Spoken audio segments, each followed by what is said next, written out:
I'm Bamboo Orellana, co-founder of Typo Creative Lab and co-creator of Normaltown, coming to you in cartoon form. And check it out, I really look like me. Anyway, I'm a writer and storyteller, so I'm going to tell you a little bit about my own story. I grew up in the north of Chile, in the middle of the desert, where there's an annual celebration in which people dress up as different versions of the devil and all kinds of other weird characters to dance in honor of our local version of the Virgin Mary. It's a strange mixture between Catholicism and paganism. In my town, we also had other interesting ways of celebrating things, like really crappy handcrafted floats that went around town throwing candy for Christmas, or building scarecrow-like dolls and burning them to say goodbye to the old year on New Year's Eve. I thought everyone in my country did this. But then I went to spend a summer with my grandfather to Chiloé Island, all the way in the other end of Chile, in the south. And he took me to help a friend move from his house. Once I got there, I realized my grandpa was talking quite literally, as I was suddenly in the middle of something called a minga, where bulls move an entire house from one place to another inside the island, or even crossing the ocean to another island. And after the minga, there's a huge party to thank all the people who helped.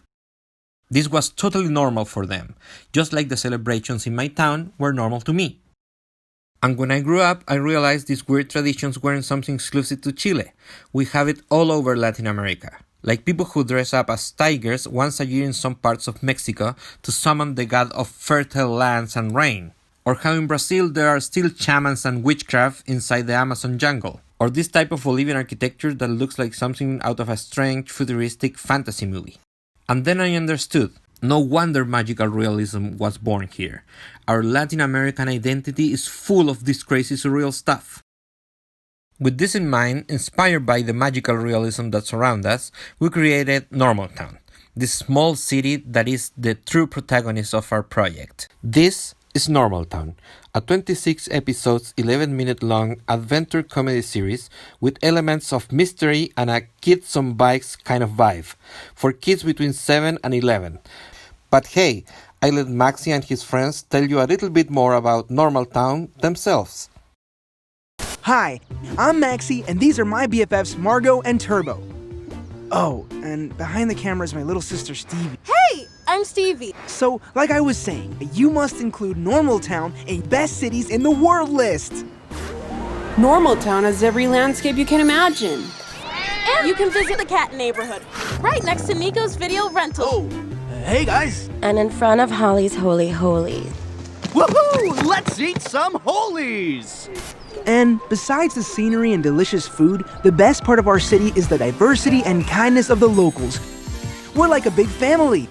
But above all, Normaltown is famous for celebrating a different holiday every day, like the Office Men Carnival, Robert's birthday, Founders Day. Which is only a cover-up hiding the truth about the city's founder. His descendants formed Norma Fishing and now work along with the Order of Power to achieve world domination and control our minds. The factory sends a signal via satellite every morning to inform the masterminds about... And how are they supposed to contact this order? In this city, we don't even have internet or cell signal or... That's part of the plan! They cut the signals to... Guys, get it together! I'm trying to tell the committee of... I'm with you, bro. There's no dull day in Normaltown. In fact, today is... Wait, what day is it? It's Water Balloon Wednesday! Run! Welcome to Normaltown. As you just saw, Normaltown is a coastal city full of interesting characters in which there's a different strange holiday celebration every day. And also, because of its geographic location, it has no internet connection, creating a really unique mix of a modern lifestyle with a little bit of a retro feeling. While the town itself works as a main character, the audience will get to know Normaltown from the point of view of Maxi, an extremely curious and sociable preteen who profoundly enjoys his town culture, who's sensitive and kind, and along with his friends is determined to uncover the mysteries that surround them. Maxi is adopted, and although he has always felt part of his family, his origins and how he got to where he is have always been a mystery to him. This is the root of his curious personality. Maxi wants to know everything and use that knowledge to improve daily life in the city. Whether it's saving a party by bringing an emergency piñata or stopping a big company from tearing down an awesome historical building. Stevie is Maxie's younger sister. They get along super well, but they always compete for the leadership of their group of friends. Stevie loves to be the center of attention, so she always carries around a camera and tries to record herself being awesome. Then there's Margot, who's already showing some teenage angst and whose parents work in the port importing all kinds of new stuff into the city. So she has access to articles that are impossible to find anywhere else, like limited edition 80s action figures or even some orange soda, which for some reason is strictly prohibited in Normaltown. Torb is also one of Maxie's best friends, and he loves conspiracy theories and everything that's weird. So he's pretty sure Normaltown hides some dark secrets, from the origins of its traditions to why some of them are disappearing with time. And he might actually be right about some of them.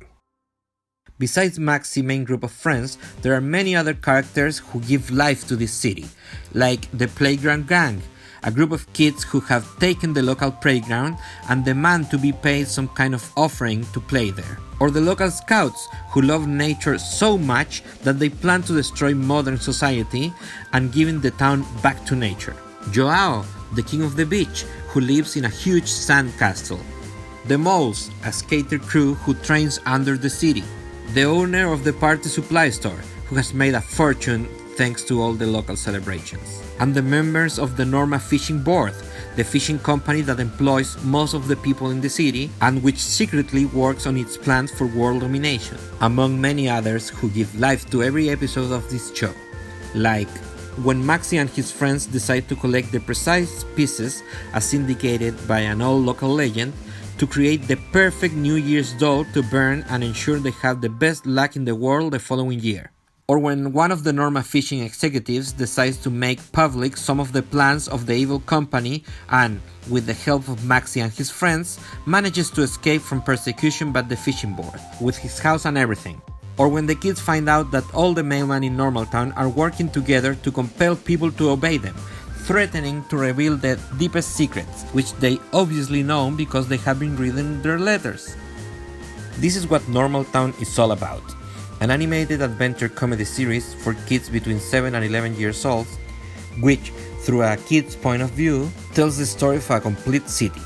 All of the secrets the townspeople hide, all its strange traditions, and also about the human connections that are created there. All in the tone of Latin American magical realism, rescuing cultural elements of the continent and making them universal. The project is still currently in development, and we're looking for potential co-producers and broadcasters who are interested in partnering up with us. So, if you're interested, please don't hesitate to get in touch with us through these emails, and thank you very much for your time. Bye!